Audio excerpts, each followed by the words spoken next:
Conta-se uma história num provérbio que diz que o menino ia todo dia num circo próximo à casa dele e viu um elefante grande, bonito, forte, amarrado numa estaca tão pequena, presa no solo de barro.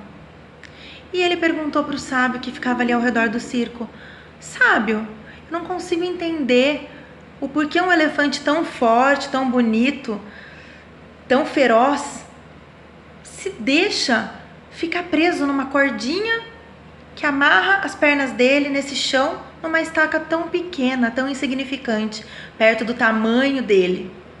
E o sábio respondeu: porque ele foi criado aí. Ele não sabe agir de outra maneira. Ele aprendeu que assim é a vida dele. Ele aprendeu que isso é o que se resume à história dele. Quantas vezes na nossa vida temos nos prendido a estacas, a cordas que nos tiram, que nos embaçam a visão da nossa própria identidade, enquanto pessoa, enquanto indivíduo, com a força que nós temos, com a inteligência que nós temos, com a sabedoria que nós temos. Às vezes estamos amarrados num emprego errado, num relacionamento errado, num trauma do passado, numa mágoa que está aberta há muito tempo, que até hoje domina a sua vida, que até hoje controla a sua vida.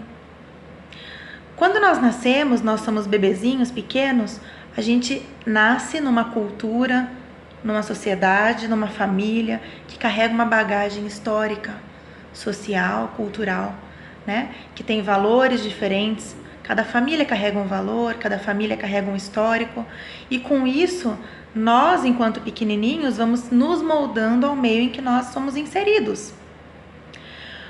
Mas, com o passar do tempo, a gente precisa olhar para essas estacas que foram geradas em nós, que paralisam, que seguram a nossa força, que seguram a nossa criatividade, a nossa pulsão, que segura a nossa atitude diante da vida.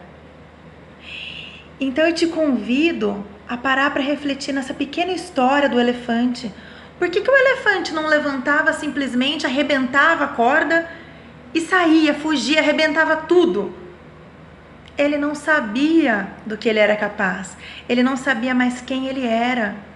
A identidade dele não passava pela criação, pela natureza, pelo instinto de elefante, mas sim pelo comportamento aprendido de desde pequeno viver preso servindo a um circo.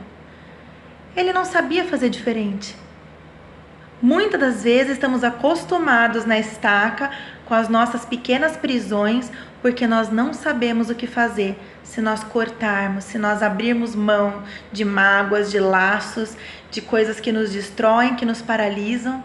Então nós nos apegamos com força, porque parece que a gente só consegue existir através da mágoa, através do medo, através da relação que não é saudável, mas que me prende, através do trabalho que me faz mal, mas que eu não sei viver sem. O que eu quero te fazer refletir hoje é: qual é a sua identidade? Para além das suas estacas, para além das suas prisões. Eu sei que é muito difícil romper uma estaca que a gente não sabe o que vai fazer depois, né? Muitas vezes, o que a gente faz quando a prisão se abre? Para onde a gente vai? Se a gente está tão acostumada a viver presa àquilo, o que a gente faz depois? Eu quero te convidar hoje, não precisa pegar e largar tudo, rasgar tudo e sair correndo, não. Isso é difícil. É um primeiro passo, é um passo de cada vez. A primeira coisa que você tem que fazer é refletir. Qual é a sua estaca? Qual é a sua prisão? Que corda te amarra hoje? Dá uma balançada nela. Veja que ela não é tão dura como você imagina e que existe uma escapatória, que pode ser diferente.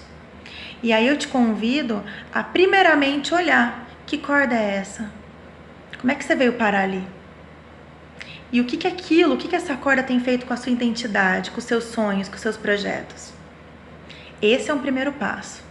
Os outros vão ser dados consequentemente, naturalmente. Pense, movimente-se. A vida precisa sempre de movimento.